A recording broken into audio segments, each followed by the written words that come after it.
Welcome friends in today's session of Business Regulatory Framework subject. Companies Act 2013 is what we are dealing currently. Let us try to understand today a very important doctrine which is attached with both of the documents, memorandum and articles. Before this, we have tried to understood the doctrine of ultra virus, which has a relationship with only memorandums object clause.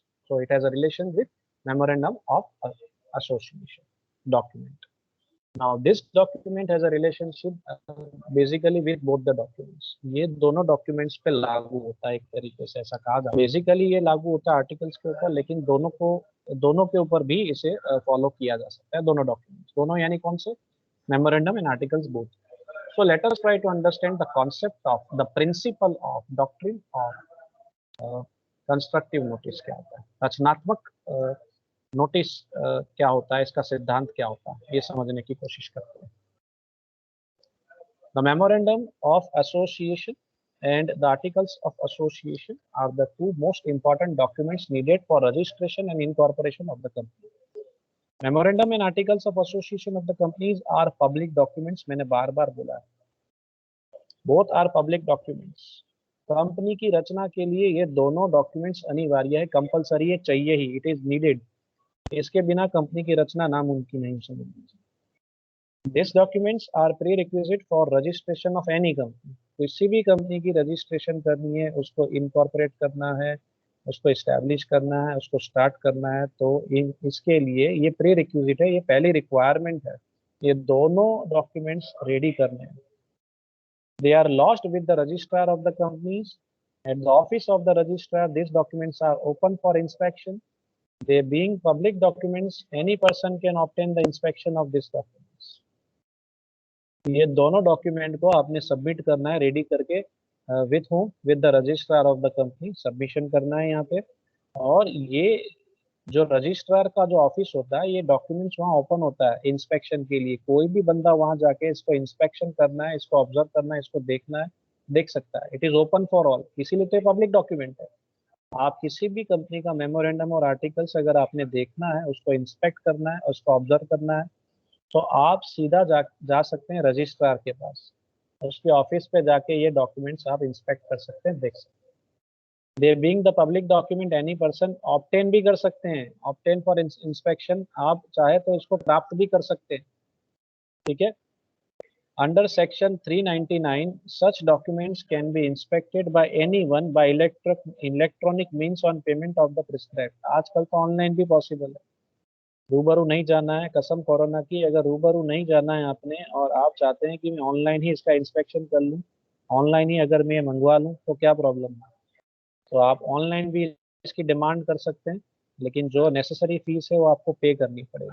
जैसे आप RTI file करते हो, तो उसमें कैसे necessary fees आपको पे करनी पड़ती है फॉर रिसीविंग द डॉक्यूमेंट्स, वैसे यहाँ पे भी जो नॉमिनल चार्ज होगा, नॉमिनल फीस होगी, वो आपको पे करनी पड़ेगी. Section 17 along with Rule 34 of the Company Incorporation Rule 2014 provides that section, याद रहे तो ही लिखना दोस्तों, ये section provides that a company shall on payment of the prescribed fee send a copy of each of the following documents to the member within 7 days of the request being made by a person. तो जो भी request की गई है company को, जैसे ही payment मिल जाता है, कंपनी ने 7 दिन के अंदर ये डॉक्यूमेंट्स भेज देने हैं जिसकी डिमांड की गई. कौन से डॉक्यूमेंट्स की डिमांड की जा सकती है, कंपनी के कौन से डॉक्यूमेंट्स की आप डिमांड कर सकते हैं. तो एक और कंपनी का मेमोरेंडम आप मंगवा सकते हैं, फीस पे करनी पड़ेगी, फ्री में नहीं भेजेगी, जो भी खर्चा होगा वो आपको देना पड़ेगा. तो मेमोरेंडम की कॉपी 7 दिन में भेजनी होगी कंपनी ने. आर्टिकल्स की अगर डिमांड की है तो वो भी 7 दिन में भेजनी होगी. यानी ये दोनों डॉक्यूमेंट्स जो है, ये 7 डेज में डिस्पैच कर देने होंगे, भेजने होंगे. इसके साथ साथ और भी कोई इंपॉर्टेंट डॉक्यूमेंट्स अगर डिमांड की गई है, जो मेमोरेंडम और आर्टिकल्स के अंदर इनका उल्लेख नहीं है, कुछ एग्रीमेंट्स का, कुछ रिसोल्यूशन का अलग से अगर कोई पास किए गए हैं, तो वो भी इसके साथ साथ भिजवाने होंगे अगर डिमांड की गई हो. तो जो भी चीज़ें डिमांड की गई है, इंपॉर्टेंट डॉक्यूमेंट जो भी डिमांड किए गए, it should be send by the company with in 7 days. अगर कंपनी ने टाइम पे ये चीज़ें डिलीवर नहीं की, भिजवाई नहीं, तो क्या होगा, failure to supply the above copies will make the company as well as every officer in fault liable to the fine at ₹1000 per day from each day of default. और मैक्सिमम कितनी liability हो सकती है, कितनी penalty हो सकती है, 1 lakh, whichever is less. इसमें से जो कम से कम रकम होगी उसको उसको टारगेट किया जाएगा, लेकिन ज्यादा से ज्यादा लायबिलिटी 1 लाख रुपए की होगी, उससे ज्यादा नहीं हो सकती, ऐसी एक लिमिट रखी गई है। अगर कंपनी कॉपी देने में डिफॉल्ट करती है, टाइम पे नहीं देती है, डिले करती है या देना ही भूल गई है, तो कंपनी की लायबिलिटी हो जाएगी, कंपनी को पेनल्टी लग जाएगी, फाइन लग जाएगा। तो कंपनी ने ध्यान रखना चाहिए इस बात का।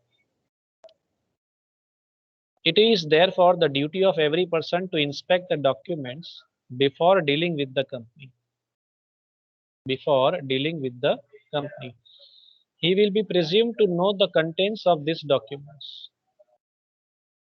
खास ध्यान रखना है, आप कंपनी के साथ जब भी व्यवहार करते हैं तो पहले तो आपने कंपनी की ये दोनों डॉक्यूमेंट्स अच्छे से पढ़ पढ़ लिए चाहिए।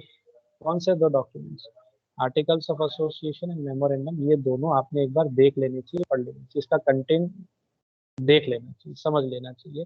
अगर आपने ये नहीं पढ़ा है तो जो लॉ है वो प्रिज्यूम कर लेगा कि आप इनकी कंटेंट से आपको जानकारी है इनके कंटेंट्स की, आपने ये डॉक्यूमेंट्स नहीं भी पढ़े तो भी पढ़े हैं ऐसा मान लेगा।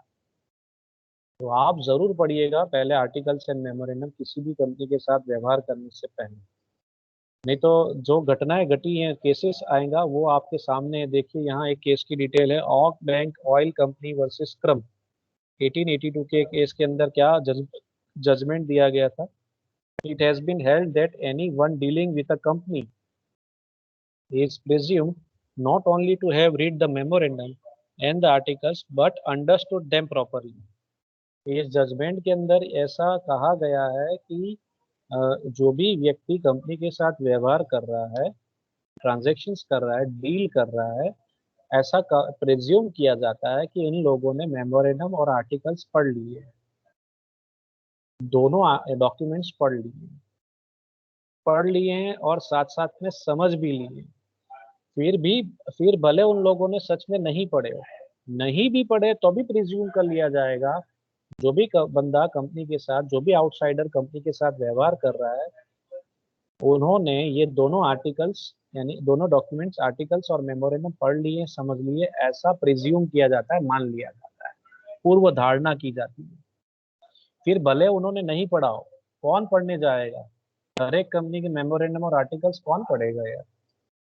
ठीक है, thus memorandum and articles of the company are presumed to be notice to the public. अभी कंस्ट्रक्टिव नोटिस के मेन पॉइंट पे आ रहे हैं, यानी एक तरीके से ये जो दोनों पब्लिक डॉक्यूमेंट है, it is open to the public.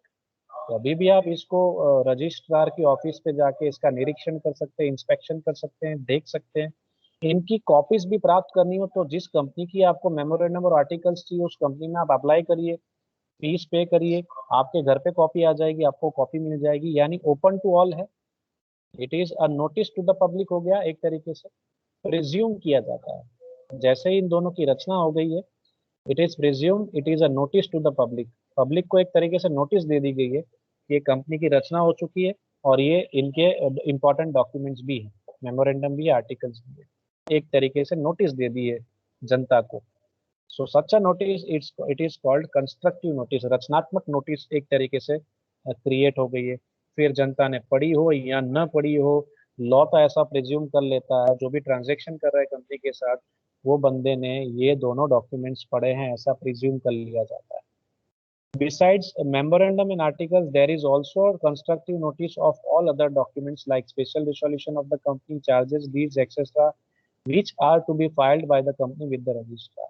सिर्फ ये 2 डॉक्यूमेंट्स ही ऐसे डॉक्यूमेंट्स नहीं है जिसको कंस्ट्रक्टिव नोटिस मान लिया जाता है, इसके साथ साथ अदर डॉक्यूमेंट्स भी है जिसका इम्पोर्टेंस है कंपनी के लिए, और ये भी रजिस्ट्रार को फाइल किए जाते हैं। जैसे कोई स्पेशल रिसोल्यूशन, इसके बाद ये 2 डॉक्यूमेंट की रचना के बाद कोई स्पेशल रिसोल्यूशन पास किया हो कंपनी ने तो वो भी सबमिट किया होता है, ये भी एक तरीके से constructive notice to the public है।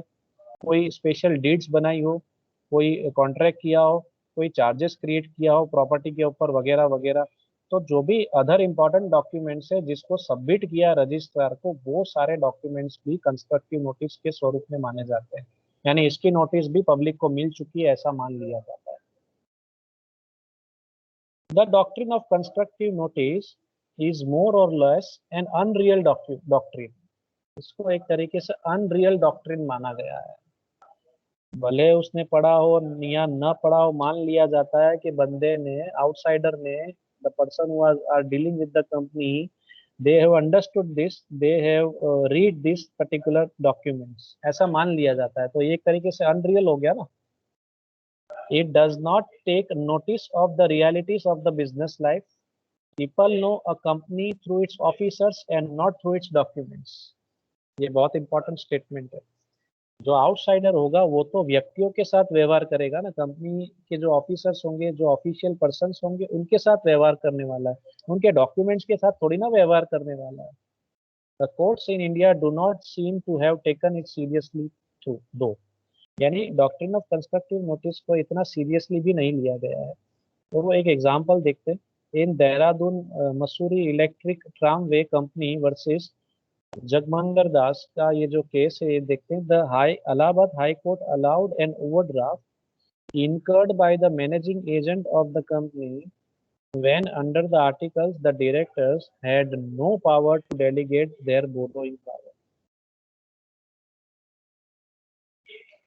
अब यहाँ सिचुएशन, भयंकर सिचुएशन दी हुई है। यहाँ बात हो रही है ओवरड्राफ्ट फैसिलिटी की, यानी एक तरीके से बोरोइंग की बात हो रही है, लोन की बात है। ठीक है, यहाँ हाई कोर्ट ने अलाउ किया, allowed an overdraft incurred by the managing agent of the company when under the articles the directors had no power to delegate their borrowing power। Directors को, ये जो कंपनी थी, कंपनी के articles के अंदर directors को power ही नहीं है कि वो किसी को भी लोन दे सके। ठीक है, लोन देने की सत्ता नहीं थी, पावर्स नहीं थे डायरेक्टर के पास, उसके बावजूद भी ओवरड्राफ्ट फैसिलिटी दी गई है मैनेजिंग एजेंट को, यानी आउटसाइडर को ओवरड्राफ्ट की फैसिलिटी दी गई है, जो एक तरीके से आर्टिकल्स के रूल्स के अपोज हो गया, कॉन्ट्ररी हो गया, खिलाफ हो गया। यानी आर्टिकल्स के अंदर ये काम करने की सत्ता ही नहीं है डायरेक्टर को। It is ultimately a kind of ultra vires act. ठीक है, तो भी इसको मंजूर किया गया, एक तरीके से अलाउड, हाई कोर्ट ने अलाउ किया, कोई बात नहीं चलेगा, बॉर्डर फैसिलिटी दी है, कोई दिक्कत नहीं। तो ये डॉक्ट्रिन को ये कोर्ट में भी सीरियसली नहीं लिया गया, ऐसा कहने की कोशिश की जा रही है। कुछ जगह पे इसको फॉलो किया जा रहा है, इस डॉक्ट्रिन को कोर्ट में भी, और कुछ जगह पे इस डॉक्ट्रिन को फॉलो नहीं किया जा रहा, इग्नोर करके जजमेंट भी दिया जा रहा है। इट डिपेंड्स ऑन द जज अल्टीमेटली, हर केस की सिचुएशन के बेसिस पे होता है। ओवरड्राफ्ट की फैसिलिटी ज्यादा थी, कम थी, रकम कितनी थी, ये सारी चीजें भी मायने रखती है इसके अंदर। अब बात आती है डॉक्ट्रिन ऑफ कंस्ट्रक्टिव नोटिस और डॉक्ट्रिन ऑफ इंडोर मैनेजमेंट। ये एक और डॉक्ट्रिन है जो नेक्स्ट सेशन में हम समझने की कोशिश करने वाले हैं, डॉक्ट्रिन ऑफ इंडोर मैनेजमेंट। ये दोनों डॉक्ट्रिन इंपॉर्टेंट है। डॉक्ट्रिन ऑफ इंडोर मैनेजमेंट का सीधा रिलेशन आर्टिकल्स ऑफ एसोसिएशन के साथ है, जबकि डॉक्ट्रिन ऑफ कंस्ट्रक्टिव नोटिस दोनों डॉक्यूमेंट्स के ऊपर लागू हो सकता है। As criticisms of the doctrine of constructive notice, the new theory called the doctrine of indoor management has been evolved by the court। पहले डॉक्ट्रिन ऑफ कंस्ट्रक्टिव नोटिस की origin हुई, उसके बाद एक नई थ्योरी आई, इसके साथ साथ डॉक्ट्रिन ऑफ इंडोर मैनेजमेंट भी आया, जिसको स्वरूप दिया कोर्ट ने। अब ये इंपॉर्टेंट स्टेटमेंट है अब जो हम देखने जा रहे हैं। The doctrine of constructive notice seeks to protect the company against the outsider. ये इंपॉर्टेंट है, जिसने ये समझ लिया, दोनों कॉन्सेप्ट समझ लिए। डॉक्ट्रिन ऑफ कंस्ट्रक्टिव जो है, ये किसे प्रोटेक्ट करती है, ये किसकी फेवर में है, ये कंपनी की फेवर में है। ये किसकी फेवर में है, कंपनी की फेवर में है। इस डॉक्ट्रिन से कंपनी को फायदा है। It is in favour of company and it is against the outsider. बाहर की व्यक्ति के लिए ये डॉक्ट्रिन नुकसान कारक है। It is in benefit of company but it may provide loss to outsider. यानी doctrine of constructive notice protects company against the outsider, जबकि the other doctrine means the doctrine of indoor management operates to protect outsider against the company. तो जिसने ये समझ लिया उसने दोनों concept clear हो जाएंगे। डॉक्ट्रिन ऑफ, फिर से एक बार रिपीट करते हैं, डॉक्ट्रिन ऑफ कंस्ट्रक्टिव नोटिस ये किसकी फेवर में है? कंपनी की फेवर में, कंपनी को फायदा है, बाहर वाले को नुकसान है। डॉक्ट्रिन ऑफ इंडोर मैनेजमेंट किसकी फेवर में है? सर ये आउटसाइडर की फेवर में, थर्ड पार्टी की फेवर में, जबकि किसके लिए नुकसान कारक है? कंपनी के लिए नुकसान कारक है। अब ये ऐसा क्यों है ये समझ लेते हैं। Firstly the memorandum and the articles of the association are the public documents open to public documents, open for the public, but the details of internal procedures are not thus open to public inspection. Documents जो है वो public documents है और वो open है, documents open है, लेकिन company जो भी प्रोसीडिंग्स कर रही है, जो भी कार्यवाही कर रही है, मीटिंग बुला रही है, मीटिंग के अंदर जो भी डिसीजंस ले रही है, it is not open to the public inspection. Meeting के अंदर क्या हो रहा है, क्या मालूम क्या हो रहा है? क्या सारे मेंबर्स प्रेजेंट थे? क्या सारे मेंबर्स ने सच में कंसेंट दिया था? क्या स्पेशल रिजोल्यूशन सच में पास हुआ था? वगैरह वगैरह वगैरह। इंटरनल प्रोसीजर तो हम नहीं देख सकते कंपनी में जाके। It is not possible for each and every person कि वो कंपनी में जाए, उनकी इंटरनल प्रोसीडिंग्स देखे, इंटरनल प्रोसीजर्स देखें और मेथड समझे, क्या सच में मीटिंग हुई थी, मीटिंग में सारे मेंबर्स आए थे, वगैरह वगैरह। हेंस एन आउटसाइड, एक आर्ग्यूमेंट होती है यहाँ पे, hence an outsider is presume to know the constitution of a company but not what may or may not have taken place within the doors that are close to him. इतना presume किया जा सकता है कि company के आपने memorandum पढ़ी होगी, आर्टिकल्स पढ़े होंगे, डॉक्यूमेंट्स पढ़े होंगे, इतना प्रिजम्पशन हो सकता है, लेकिन ये प्रिजम्पशन नहीं किया जा सकता है कि कंपनी की हर एक मीटिंग में मेंबर प्रेजेंट था, कंपनी की हर एक मीटिंग के अंदर जो भी डिसीजंस लिए गए थे उन सब डिसीजन से बंदा परिचित है। कैसे परिचित होगा? उस मीटिंग में सभी व्यक्तियों को थोड़ी ना प्रेजेंट रहने की परमिशन होती है, आउटसाइडर थोड़ी ना मीटिंग में होगा। क्रेडिटर होगा तो क्या क्रेडिटर मीटिंग में प्रेजेंट होगा? बिल्कुल नहीं होगा। उसको क्या मालूम कि मीटिंग में कौन कौन आया था, मीटिंग में क्या डिसीजन लिए गए? वो डोर्स तो उसके लिए क्लोज्ड है, he can not enter in that particular meeting. तो यहाँ एक एक तरीके से आर्ग्यूमेंट होती है कि डॉक्यूमेंट्स हम पढ़ लेंगे, लेकिन इंटरनल प्रोसीडिंग्स में एग्जैक्टली क्या हुआ है वो तो हम इंस्पेक्शन नहीं कर सकते। एक आम आदमी, एक जनता जो है, पब्लिक जो है, वो इंस्पेक्शन, उसके लिए एक तो समय निकालना पड़ता है और वो उसकी परमिशन मिलनी चाहिए। हर एक व्यक्ति को थोड़ी ना मीटिंग में बुलाया जाएगा, एक बहुत बड़ी समस्या है। आखिरी पॉइंट पे चलते हैं। इफेक्ट क्या होती है, effects of doctrine of constructive notice क्या होता है, ये एक समझने की कोशिश करते हैं। आखिरी स्लाइड है ये भी, ये बहुत ही इंपॉर्टेंट है। Effect of the doctrine of constructive notice, the effect of doctrine of constructive notice, और यहाँ कह सकते हैं constructive liability is harsh on the other party, यानी आउटसाइडर के लिए ये एक तरीके से बहुत ही वर्स्ट सिचुएशन हो जाती है, उसको लॉस हो सकता है। It is therefore the duty of every person dealing with a company to inspect its public documents and make sure that his contract is in conformity with their provisions. तो जो भी बंदा कंपनी के साथ व्यवहार कर रहा है, फिर वो फाइनेंशियल इंस्टीट्यूशन हो, लोन देने के लिए व्यवहार कर रहा हो, क्रेडिटर्स हो, क्रेडिटर्स ने गुड्स क्रेडिट पे दी हो, पेमेंट लेना है कंपनी से, तो जो भी व्यक्ति व्यवहार कर रही है, बाहर की व्यक्ति कंपनी के साथ व्यवहार कर रही है, तो उनके लिए ये सजेशन है, मेरा सजेशन है, और एक्ट में भी लिखा गया है कि आपने इनके पब्लिक डॉक्यूमेंट्स पढ़ने चाहिए, समझने चाहिए, इनकी हर एक प्रोविजन को समझने की कोशिश करनी चाहिए। The Madras high court discuss the scope of the rule of constructive liability in Kotla Venkata Swamy versus Ramamurthy के केस के अंदर ये सारी डिटेलिंग है। बहुत ही बढ़िया केस है, समझ में आ जाएगा, आसान भी है, थोड़ा डिटेल में समझने की कोशिश करते हैं। The dispute in this case, इस केस की डिटेल में हुआ क्या था, ये केस हुआ क्यों था वो देखते हैं। The dispute in this case was whether the mortgage bond was validly executed as per the company's articles of association so as to make the company liable. एक मॉर्गेज बॉन्ड किया गया था, एग्जीक्यूट किया गया था, क्या ये सही तरीके से किया गया था? कंपनीज की जो आर्टिकल्स ऑफ एसोसिएशन के अंदर जो रूल्स एंड रेगुलेशंस रखे गए थे regarding issue of mortgage bond, क्या वो रूल्स एंड रेगुलेशंस के बेसिस पे ये इसको इशू किया गया था, एग्जीक्यूट किया गया था? बॉन्ड जो इशू किए गए थे, क्या ये सही तरीके से इशू किए गए थे, पूरे प्रोसीजर फॉलो करके इशू किया गया था, इंटरनल प्रोसीजर हुआ था वो सही तरीके से?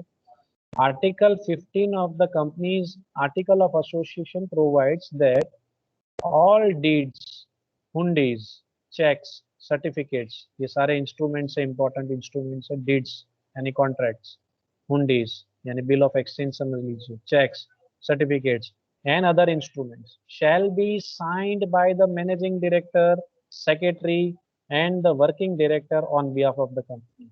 जब भी कंपनी कोई कॉन्ट्रैक्ट करे, यानी कि डीड्स हो, हुंडीज हो, चेक्स हो, सर्टिफिकेट्स हो, यानी कोई भी इंपॉर्टेंट इंस्ट्रूमेंट हो कंपनी का, अगर ये कभी भी इशू किया जा रहा है तो उसके ऊपर 3 व्यक्तियों की सिग्नेचर होना अनिवार्य है। ऐसा आर्टिकल्स के अंदर रूल रखा गया था इस कंपनी के अंदर। मैनेजिंग डायरेक्टर की साइन होनी चाहिए, सेक्रेटरी की साइन होनी चाहिए, डायरेक्टर, वर्किंग डायरेक्टर की भी साइन होनी चाहिए कंपनी के बिहाफ पे। एंड शैल बी कंसिडर, तभी इसे वैलिड माना जाएगा, इस डॉक्यूमेंट को तभी वैलिड माना जाएगा, इस इंस्ट्रूमेंट को तभी वैलिड माना जाएगा। ये रूल था आर्टिकल्स के। तो देखते हैं आगे क्या हुआ, ये केस के अंदर क्या हुआ। इन द इंस्टेंट केस, यानी in the above case, the plaintiff accepted a deed of mortgage executed by the secretary and the working director only. Plaintiff यानी जो बंदे ने केस किया है, वेंकट स्वामी, जिसने केस किया है, जिसके साथ नाइंसाफी हुई, तो प्लेंटिफ यहाँ पे वेंकट स्वामी है। इन्होंने क्या किया था, इन्होंने एक मॉर्गेज डीड को एक्सेप्ट किया था, और इस मॉर्गेज डीड को किसने एग्जीक्यूट किया? 2 ही व्यक्तियों ने एग्जीक्यूट किया, एक सेक्रेटरी और दूसरा वर्किंग डायरेक्टर। जबकि आर्टिकल्स में 3 व्यक्तियों की साइन होनी चाहिए, यहाँ पे 2 व्यक्तियों ने ही साइन की थी। The court held that the plaintiff could not claim under this date. नुकसान हो गया प्लेंटिफ को 1 रुपया नहीं मिला। The court further observe that if the plaintiff had consulted the articles, he would have discovered that a deed such as he took required execution by 3 specified officers of the company, and he would have refrained from accepting a deed inadequately signed. अगर यहाँ ऐसा argument किया गया, court ने argument किया कि अगर plaintiff यानी कि वेंकट स्वामी ने अगर आर्टिकल्स अच्छे से पढ़ा होता और उसके बाद कॉन्ट्रैक्ट किया होता, तो आज उसको ये दिन नहीं देखना पड़ता, उसका पैसा डूबता नहीं, और उस इस इनवैलिड डॉक्यूमेंट को, डिड को वो डिनाई कर सकता था, रिफ्रेन कर सकता था, उसका एक्सेप्टेंस नहीं कर सकता था। अगर उसने वो अच्छे से पढ़ा होता, उसने पढ़ा होता कि 3 व्यक्तियों की साइन होनी चाहिए, उसकी जगह पर 2 ही व्यक्तियों की साइन है, अगर उसने ये रूल्स पढ़े होते उसके अंदर, तो आज उसको ये दिन नहीं देखना पड़ता, उसको कोर्ट में भी नहीं आना पड़ता। तो ये डॉक्यूमेंट जो इशू किया गया था, ये जो डिड की गई थी, ये इनवैलिड थी। 3 व्यक्तियों की साइन हो तो ही वो वैलिड होनी होती, लेकिन ये 2 ही व्यक्तियों की साइन थी, तो इस तरीके से हमको नुकसान हो सकता है। तो इस नुकसान से हमें बचना चाहिए। इस तरीके से हमें हाँ, जब भी किसी भी कंपनी के अंदर हम व्यवहार करते हैं, तो उनकी मेमोरेंडम, कोई इंपॉर्टेंट अमाउंट का व्यवहार हो, कोई तगड़ा रकम हो, कॉन्ट्रैक्ट कर रहे हैं, तो उसकी आर्टिकल्स और मेमोरेंडम पहले पढ़ना चाहिए। हमारे पास पढ़ने का टाइम नहीं है, तो आप लीगल एक्सपर्ट से पढ़वा लीजिए, उनकी एडवाइस लेके ट्रांजेक्शन करिए, नहीं तो तगड़ा नुकसान हो सकता है। There may be huge loss to the company who is dealing with such company.